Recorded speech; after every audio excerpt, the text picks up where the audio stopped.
ষষ্ঠ শ্রেণীর বিজ্ঞান বিষয়ের আমাদের চারপাশে প্রতিবেশীর এই এই দলে প্রাণী পর্যবেক্ষণের দায়িত্ব ছিল। দেখি আসলে তারা এই 15-20 মিনিটে তারা কি কি পর্যবেক্ষণ করলো, কি কি প্রাণী দেখলো, একটু বলো তো তোমরা জোরে।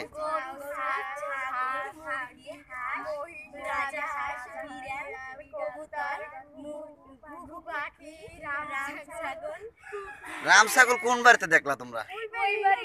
ও তাই, হ্যাঁ, তারপর সাইড দাও সাইড দাও। হুম হুম। টর্কি মুরগি, টর্কি মুরগি কোন জায়গায় তোমরা দেখতে পাচ্ছ? নাম কি? মালিহা গো বাড়ি, চৌধুরী বাড়ি। ও আচ্ছা, ঠিক আছে। আর কি? আর কি? হ্যাঁ,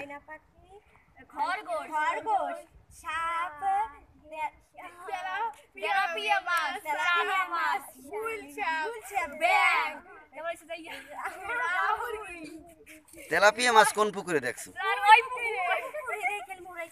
ওই ওই সর্দার বাড়ি পুকুরে। ও ও। আচ্ছা, তোমাদের কেমন লাগলো এই যে ঘোরাফেরা করতে? ভালো লাগছে না? তোমরা তাহলে এরাও তো একটা প্রতিবেশী মানুষ, ঠিক আছে। তারপরে যে গরু ছাগল এরাও তো প্রতিবেশী কিন্তু প্রাণী নাকি? তাদেরকে কি আমাদের যত্ন নিতে হবে নাকি? তাদের আঘাত করা যাইবে না নাকি? আচ্ছা, ঠিক আছে।